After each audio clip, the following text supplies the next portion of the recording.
Lucas, capítulo 23. E levantando-se toda a multidão deles, levaram-no a Pilatos. E começaram a acusá-lo, dizendo: havemos achado este pervertendo a nossa nação, proibindo dar o tributo a César, e dizendo que ele mesmo é Cristo, o Rei. E Pilatos perguntou-lhe, dizendo: tu és o Rei dos judeus? E ele, respondendo, disse-lhe: tu o dizes. E disse Pilatos aos principais dos sacerdotes e à multidão: não acho culpa alguma neste homem. Mas eles insistiam cada vez mais, dizendo: alvoroça o povo ensinando por toda a Judéia, começando desde a Galiléia até aqui. Então Pilatos, ouvindo falar da Galiléia, perguntou se aquele homem era galileu. E sabendo que era da jurisdição de Herodes, remeteu-o a Herodes, que também naqueles dias estava em Jerusalém. E Herodes, quando viu a Jesus, alegrou-se muito, porque havia muito que desejava vê-lo, por ter ouvido dele muitas coisas, e esperava que lhe veria fazer algum sinal. E interrogava-o com muitas palavras, mas ele nada lhe respondia. E estavam os principais dos sacerdotes e os escribas, acusando-o com grande veemência. E Herodes, com seus soldados, desprezou-o e, escarnecendo dele, vestiu-o de uma roupa resplandecente e tornou a enviá-lo a Pilatos. E no mesmo dia, Pilatos e Herodes entre si se fizeram amigos, pois dantes andavam em inimizade um com o outro. E convocando Pilatos os principais dos sacerdotes, e os magistrados, e o povo, disse-lhes: haveis-me apresentado este homem como pervertedor do povo, e eis que, examinando-o na vossa presença, nenhuma culpa das de que o acusais acho neste homem. Nem mesmo Herodes, porque a ele vos remeti. Eis que não tem feito coisa alguma digna de morte. Castigá-lo-ei, pois, e soltá-lo-ei. E era-lhe necessário soltar-lhes um pela festa. Mas toda a multidão clamou a uma, dizendo: fora daqui com este, e solta-nos Barrabás, o qual fora lançado na prisão por causa de uma sedição feita na cidade e de um homicídio. Falou, pois, outra vez Pilatos, querendo soltar a Jesus. Mas eles clamavam em contrário, dizendo: crucifica-o, crucifica-o. Então ele, pela terceira vez, lhes disse: mas que mal fez este? Não acho nele culpa alguma de morte. Castigá-lo-ei, pois, e soltá-lo-ei. Mas eles instavam com grandes gritos, pedindo que fosse crucificado. E os seus gritos, e os dos principais dos sacerdotes, redobravam. Então Pilatos julgou que devia fazer o que eles pediam. E soltou-lhes o que fora lançado na prisão por uma sedição e homicídio, que era o que pediam, mas entregou Jesus à vontade deles. E quando o iam levando, tomaram um certo Simão, cireneu, que vinha do campo, e puseram-lhe a cruz às costas para que a levasse após Jesus. E seguia-o grande multidão de povo e de mulheres, as quais batiam nos peitos e o lamentavam. Jesus, porém, voltando-se para elas, disse: Filhas de Jerusalém, não choreis por mim, chorai antes por vós mesmas e por vossos filhos. Porque eis que hão de vir dias em que dirão: Bem-aventuradas as estéreis, e os ventres que não geraram, e os peitos que não amamentaram. Então começarão a dizer aos montes: Caí sobre nós, e aos outeiros: Cobri-nos. Porque, se ao madeiro verde fazem isto, que se fará ao seco? E também conduziram outros 2, que eram malfeitores, para com ele serem mortos. E quando chegaram ao lugar chamado a Caveira, ali o crucificaram, e aos malfeitores, um à direita e outro à esquerda. E dizia Jesus: Pai, perdoa-lhes, porque não sabem o que fazem. E repartindo as suas vestes, lançaram sortes. E o povo estava olhando. E também os príncipes zombavam dele, dizendo: Aos outros salvou, salve-se a si mesmo, se este é o Cristo, o escolhido de Deus. E também os soldados o escarneciam, chegando-se a ele, apresentando-lhe vinagre, e dizendo: Se tu és o rei dos judeus, salva-te a ti mesmo.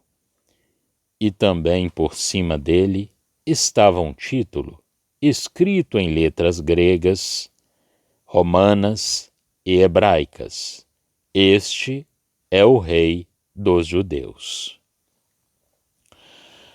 E um dos malfeitores que estavam pendurados blasfemava dele, dizendo: Se tu és o Cristo, salva-te a ti mesmo e a nós. Respondendo, porém, o outro, repreendia-o, dizendo: Tu nem ainda temes a Deus, estando na mesma condenação?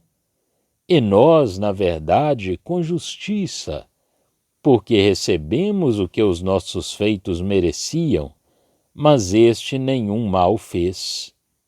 E disse a Jesus: Senhor, lembra-te de mim quando entrares no teu reino. E disse-lhe Jesus: Em verdade te digo que hoje estarás comigo no paraíso. Era já quase a hora sexta, e houve trevas em toda a terra até a hora 9, escurecendo-se o sol. E rasgou-se ao meio o véu do templo, e clamando Jesus com grande voz, disse: Pai, nas tuas mãos entrego o meu espírito. E havendo dito isto, expirou. E o centurião, vendo o que tinha acontecido, deu glória a Deus, dizendo: Na verdade, este homem era justo. E toda a multidão que se ajuntara a este espetáculo, vendo o que havia acontecido, voltava batendo nos peitos. E todos os seus conhecidos, e as mulheres que juntamente o haviam seguido desde a Galiléia, estavam de longe vendo estas coisas. E eis que um homem por nome José, senador, homem de bem e justo, que não tinha consentido no conselho e nos atos dos outros de Arimateia, cidade dos judeus, e que também esperava o reino de Deus, esse, chegando a Pilatos, pediu o corpo de Jesus. E, havendo-o tirado, envolveu-o num lençol e pô-lo num sepulcro escavado numa penha, onde ninguém ainda havia sido posto. E era o dia da preparação, e amanhecia o sábado. E as mulheres que tinham vindo com ele da Galiléia seguiram também e viram o sepulcro e como foi posto o seu corpo. E voltando elas, prepararam especiarias e ungüentos, e no sábado repousaram conforme o mandamento. Lucas, capítulo 23. E tudo se acabou quanto à própria responsabilidade de Israel. A glória celeste do Filho do Homem e a glória pessoal do Filho de Deus iam manifestar-se dentro em pouco. E a fim de que tudo seja cumprido, Jesus é entregue aos gentios. Estes, no Evangelho que agora estudamos, não são apresentados como voluntariamente culpados. Entretanto, sem dúvida, neles uma indiferença que é uma flagrante injustiça em semelhante caso, é uma indesculpável insolência. Mas Pilatos faz o que pode para livrar Cristo, e Herodes, desapontado, devolve-lhe sem julgamento. A tremenda vontade de lhe fazer mal está inteiramente do lado dos judeus. Este é o caráter desta parte histórica no Evangelho segundo Lucas. Pilatos teria preferido não se encarregar de um crime desnecessário e inútil, e além disso, desprezava os judeus. Mas estes queriam que Jesus fosse crucificado, indo ao ponto de pedirem que fosse solto Barrabás, homem sedicioso e assassino. Essa malvadez voluntária dos judeus é-nos também contada em termos muito expressivos no Evangelho segundo João. É o crime nacional dos judeus. Pilatos trata-os com desprezo, e é então que eles gritam: não temos outro rei, senão César. Por isso o Senhor, já a caminho do Calvário, diz às mulheres que choravam por ele com naturais sentimentos de piedade, que não lamentassem a sua sorte, que chorassem antes por elas mesmas e por seus filhos, porque dias viriam sobre Jerusalém, em que considerariam bem-aventuradas as que nunca tinham sido mães, dias em que em vão procurariam abrigo contra o pavor do julgamento. Porque se em lenho verde se cumpriam aquelas coisas, que seria do lenho seco do judaísmo sem Deus? Não obstante, o Senhor, no momento da sua crucificação, intercede por aqueles que o crucificavam, dizendo: Pai, perdoa-lhes, porque eles não sabem o que fazem. Intercessão à qual o discurso que Pedro faz aos judeus, Atos 3, é uma notável resposta dada pelo Espírito Santo descido do céu. Completamente cegos de espírito, os chefes dos judeus, do mesmo modo que o povo, insultam Jesus, alegando que livrou os outros e a si mesmo não podia livrar-se, não se apercebendo de que isso lhe era impossível, sendo como era o Salvador. Tudo lhes era, pois, tirado.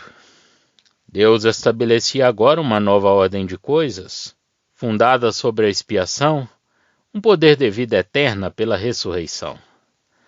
Horrorosa cegueira espiritual que os soldados não imitavam, a não ser pela malignidade da natureza humana. Mas o julgamento de Israel estava na boca deles e da parte de Deus sobre a cruz. Aquele que estava na cruz era o Rei dos Judeus. Bem humilhado, sem dúvida, porque um malfeitor pendurado a seu lado podia ultrajá-lo. Mas fora colocado lá por amor, para a salvação presente e eterna das almas, como se manifesta no preciso momento. As palavras insultuosas que lhe dirigem, por não poder livrar-se a si mesmo da cruz, encontram adequada resposta na conversão do malfeitor, que deverá ir juntar-se com Jesus nesse mesmo dia no paraíso. Essa narração é a demonstração emocionante da mudança que este Evangelho de Lucas nos conduz. O Rei dos Judeus, segundo o próprio testemunho destes, não é libertado, é crucificado. É o fim das esperanças desse povo, mas, ao mesmo tempo, um pecador grosseiro, convertido pela graça, estando já sobre a cruz, vai direto ao paraíso. Uma alma é eternamente salva. Já não é o reino, como se vê, mas uma alma fora do corpo, em eterna felicidade com Jesus. Podemos notar aqui como a apresentação de Cristo pode pôr em ação a maldade do coração humano. Nenhum malfeitor teria podido troçar ou dirigir insultos a um dos seus companheiros sobre o cadafalso. Mas, desde o momento em que Cristo se encontra lá, é o que sucede. Queria ainda dizer algumas palavras acerca da condição do outro malfeitor e acerca da resposta de Cristo. Encontramos nesse malfeitor todos os sinais da conversão e da fé mais notável. O temor de Deus, o começo da sabedoria e uma consciência direita e enérgica. Ele não diz ao seu companheiro, e justamente, mas diz, nós na verdade com justiça. Reconhecendo assim a perfeita justiça sem pecado de Jesus, quando seus próprios discípulos o abandonaram e renegaram. E tudo isso tem lugar no momento em que não havia nenhum sinal da glória nem da dignidade da pessoa de Jesus.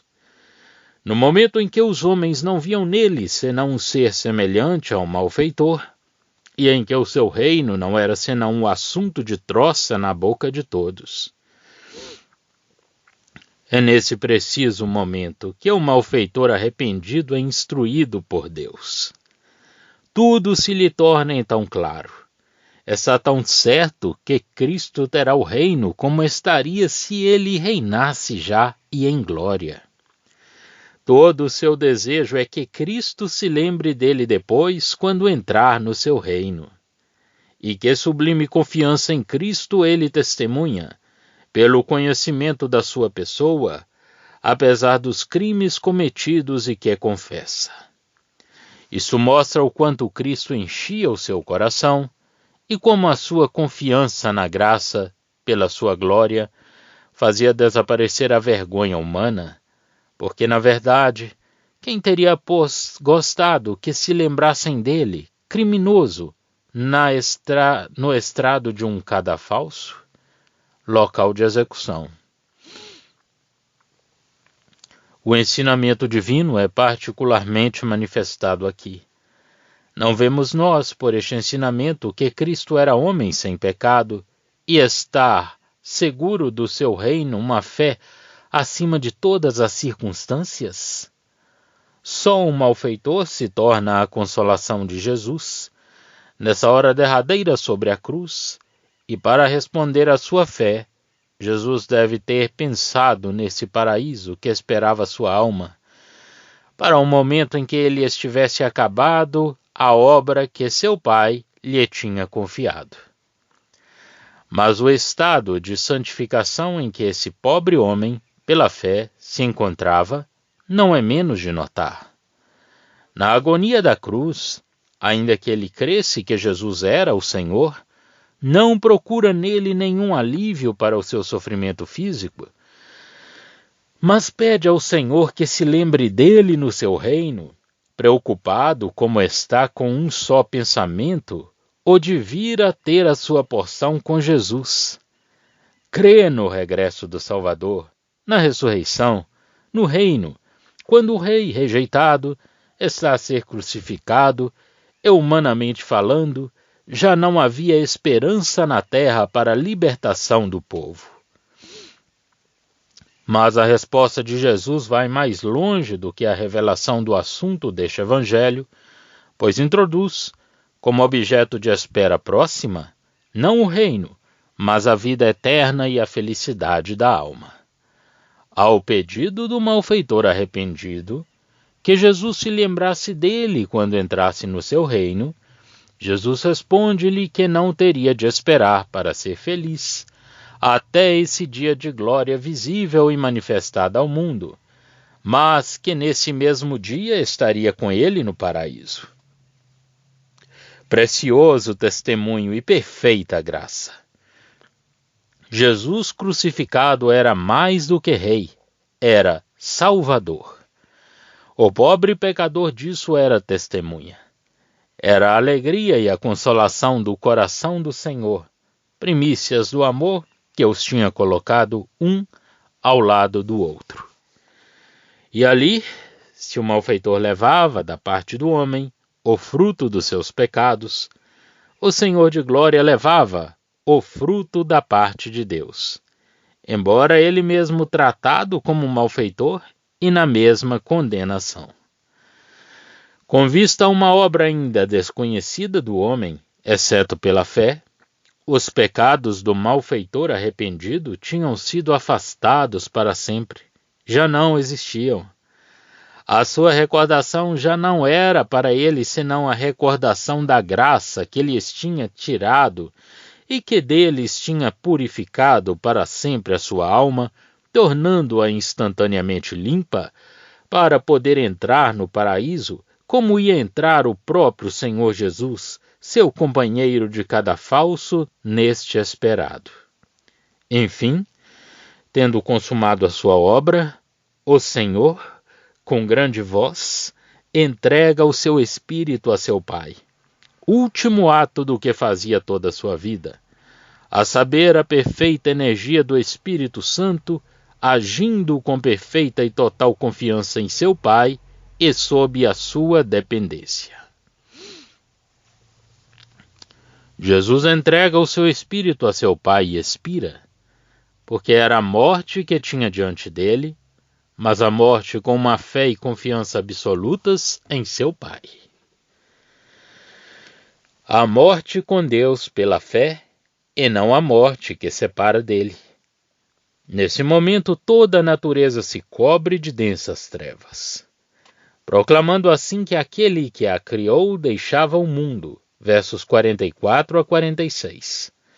Tudo está mergulhado em trevas, mas, por outro lado, a luz, há jorros. Deus revela-se.